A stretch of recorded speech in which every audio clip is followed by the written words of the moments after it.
আমাদের বন্ধু দেশ অর্থাৎ বাংলা ভাষা একমাত্র দেশ বাংলাদেশে টানা দীর্ঘ প্রায় 1.5 মাস ধরে ছাত্র আন্দোলন চলার পরে আজকে তাদের এক দফা দাবির যে লং মার্চ টু ঢাকা ছিল, সেই লং মার্চ টু ঢাকা চলাকালীনই বাংলাদেশের প্রধানমন্ত্রী শেখ হাসিনা সেনাপ্রধানকে সঙ্গে নিয়ে রাষ্ট্রপতির কাছে পদত্যাগ জমা দিয়ে তিনি দেশ ছেড়ে ভারতে চলে এসেছে।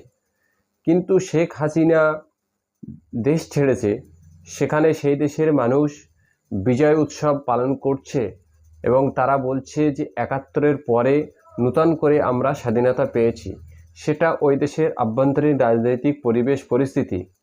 কিন্তু আমাদের যেহেতু বন্ধু দেশ, প্রতিবেশী দেশ এবং একমাত্র আমাদের বাংলা ভাষা ওই দেশেরও মাতৃভাষা বাংলা ভাষা, অতএব এই বন্ধু দেশে যখন কোনো সংখ্যালঘু মানুষ অত্যাচারিত হয় তখন সবার আগে বাংলাদেশের সংখ্যাগরিষ্ঠতা মানুষদের দায়িত্ব কর্তব্য ছিল যে সংখ্যালঘু মানুষদের সেফ জোনে নেওয়া বা সংখ্যালঘু মানুষের উপরে যেন কোনো প্রকার অত্যাচার না ঘটে, সেটা সবার উপরে তাদের নজর দেওয়া দরকার ছিল। কিন্তু শেখ হাসিনার দেশ ছাড়ার পরে বেশ কয়েকটি ভিডিও ভাইরাল হয়েছে যেখানে হিন্দু পরিবারের উপরে আক্রমণ হচ্ছে এবং আওয়ামী লীগের বেশ কিছু নেতার বাড়িতে হামলা হচ্ছে। রাজনৈতিক নেতা, তাদের বাড়িতে হামলা হওয়াটা একরকম, মানুষের ক্ষোভ, দীর্ঘদিনের ক্ষোভের বহিঃপ্রকাশ যখন ঘটে তখন সাময়িকভাবে কোনো বাড়িতে আগুন লাগতেই পারে বা এটা মানুষের ক্ষোভের বহিঃপ্রকাশ ঘটে, কিন্তু কখনোই কোনো সংখ্যালঘু সম্প্রদায়ের বাড়ি ভেঙে দেওয়া, জ্বালিয়ে দেওয়া এটা কখনোই উচিত নয়। বাংলাদেশের প্রধানমন্ত্রী শেখ হাসিনা দেশ ছেড়েছে, সেই সঙ্গে অনেকগুলো সমস্যা ভারতের সঙ্গে বাংলাদেশের তৈরি হবে। তার মধ্যে 1 নম্বর সমস্যা যেটা তৈরি হবে, দুটো দেশের জনবিন্যাসের ভারসাম্য নষ্ট হয়ে যাবে।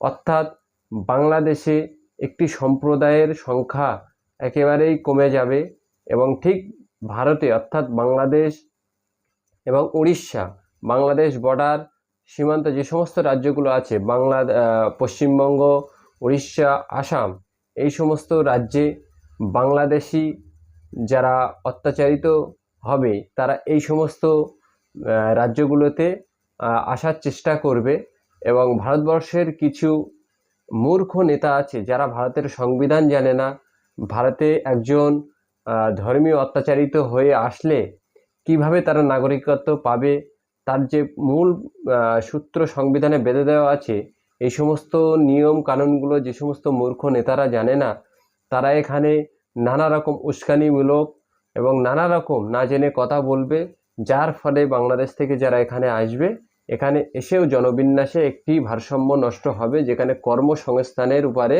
সবথেকে বেশি প্রভাব পড়বে। সেটা এখানে যারা স্থায়ী বাসিন্দা আছে তারা সবথেকে বেশি এটার উপরে এই বিষয়ের উপরে সমস্যায় পড়বে, যেটা কিনা মানুষের রুটি রুজির উপরে আঘাত পড়বে। অর্থাৎ দুটি দেশের জনবিন্যাসের ভারসাম্য নষ্ট হবে এবং এই ভারসাম্য নষ্ট হওয়ার ফলে জীবন জীবিকার উপরে তার প্রভাব পড়বে। অতএব শেখ হাসিনা দেশ ছাড়ার পরে যে সমস্ত সমস্যাগুলো ভারতের সঙ্গে হবে তার মধ্যে অন্যতম এবং প্রধান কারণ এইটা হবে সাম্প্রদায়িক দাঙ্গা হবে এবং দুটো দেশের মধ্যে ধর্মীয় সম্প্রদায়ের মধ্যে যে বিন্যাস বা যে ভারসাম্য সেটা নষ্ট হয়ে যাবে এবং ভারসাম্য নষ্ট যখনই হবে রুজি রোজগারের উপরে, মানুষের কর্মসংস্থানের উপরে তার প্রভাব পড়বে। অতএব বাংলাদেশের সংখ্যাগরিষ্ঠ মানুষদের উচিত, এখনও তাদের শিক্ষা নেওয়া উচিত, সেখানে সংখ্যালঘুদের যাতে সুন্দরভাবে জীবনযাপন করার পরিবেশ গড়ে ওঠে সেই ব্যবস্থা তাদের নিজেদের করতে হবে বা ছাত্র সমাজ যারা এতদিন আন্দোলন করেছে তাদের এই দায়িত্ব নিতে হবে যেন কোনো সংখ্যালঘু মানুষের গায়ে আঘাত না লাগে।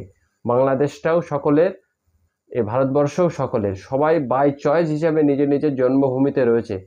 অতএব সকলকে তার জন্মভূমিতে সুষ্ঠুভাবে থাকার অধিকার সংখ্যাগুরুদের অর্জন করে দিতে হবে। এটাই হলো বাঙালি এবং পূর্ব এশিয়ার কালচার।